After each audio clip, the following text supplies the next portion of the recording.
Hello viewers, this is Suman Dutta. তো আজকে present হলাম নতুন একটা ভিডিও নিয়ে। আজকে থাকছে ত্রিপুরা এসজিটি এক্সামের জন্য পলিটিক্যাল সায়েন্স থেকে স্থানীয় সাহিত্য শাসন। তো আজকে আমরা এখানে স্থানীয় সাহিত্য শাসন নিয়ে বিস্তারিতভাবে আলোচনা করব। তো আশা করব সবাই ভিডিওটা প্রথম থেকে লাস্ট অবধি নিশ্চয়ই দেখবে, ঠিক আছে? তো এই ভিডিওতে আমরা অনেক কিছু শিখতে চলছি। তো স্থানীয় সাহিত্য শাসন, স্থানীয় সাহিত্য সরকার হলো ভারতের গণতান্ত্রিক বা গণতন্ত্রের সর্বশ্রেষ্ঠ বিদ্যালয়। খুবই একটা গুরুত্বপূর্ণ পার্ট, অবশ্যই মুখস্থ করবে। ওকে, গ্রাম ও শহর বা নগরের সাহিত্য সরকার হচ্ছে সেই ধরনের সরকার যা জনগণের জীবনকে অত্যন্ত ঘনিষ্ঠভাবে স্পর্শ করে থাকে। অধ্যাপক ও রাষ্ট্রবিজ্ঞানী কে কে পিল্লাই সাহিত্য শাসন সম্পর্কে বলেছেন, এটি হবে জনগণের স্থানিক বা আঞ্চলিক রাজনীতির বঙ্গভূমি, যেখানে জনগণ অতি সহজে নিজেদের শাসন বা পরিচালনার শিল্পকলা প্রথম পাঠ অধ্যয়ন করবে। যতক্ষণ না কেউ নিজে শাসন করা বা নিজের প্রতিবেশী কর্তৃক শাসিত হওয়ার পাঠ অধ্যয়ন বা শিক্ষালাভ করছে, ততক্ষণ পর্যন্ত তার জনগণকে ভালোভাবে সফলতার সঙ্গে শাসন করার চেষ্টা ব্যর্থ।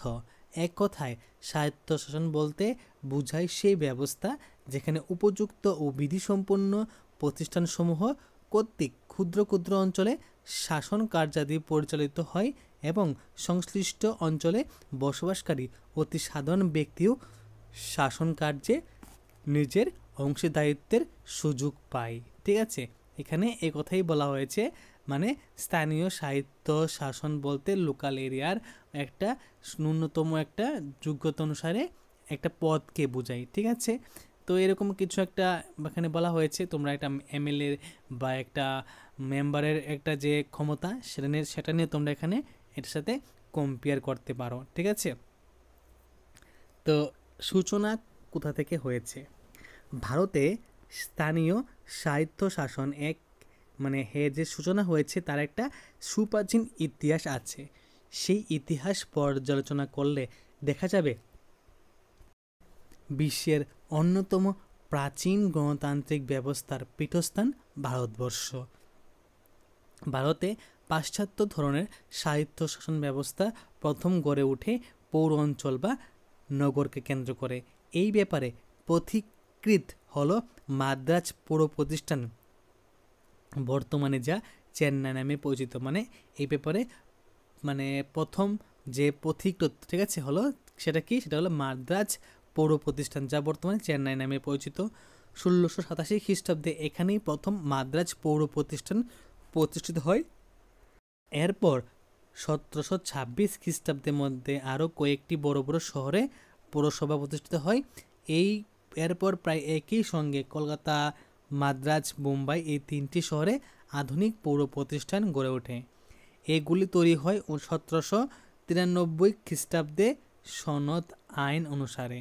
ঠিক আছে, এরপরে 1870 খ্রিস্টাব্দে গ্রামীণ চৌকিদারি আইন অনুসারে ভারতের মধ্যে বাংলার প্রথম স্বাধীন সাহিত্য শাসন প্রতিষ্ঠা হয়েছিল।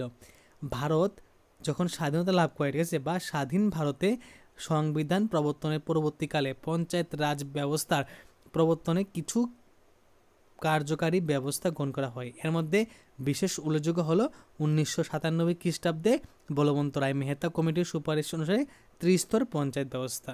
ঠিক আছে, তো 1992 খ্রিস্টাব্দে 73তম সংবিধান সংশোধনের মাধ্যমে গ্রাম পঞ্চায়েতের বিভিন্ন পরিবর্তন সাধন করা হয় এবং 1993 খ্রিস্টাব্দে 74তম সংবিধান সংশোধনের মাধ্যমে পৌর প্রতিষ্ঠানগুলি স্বায়ত্ত শাসনের বিভিন্ন দিক আলোচনা করে। এই দুই সংবিধান সংশোধনের ফলে 73 এবং 74 ভারতের সমস্ত রাজ্য, কেন্দ্র ও কেন্দ্র শাসিত অঞ্চল স্বায়ত্ত শাসন ভিত্তিক স্থানীয় সরকার গঠনে বাধ্যতামূলক করা হয়েছে এবং স্থানীয় শাসনে নারীর জন্য 1/3 আসন রাখার সংরক্ষণ করা হয়েছে।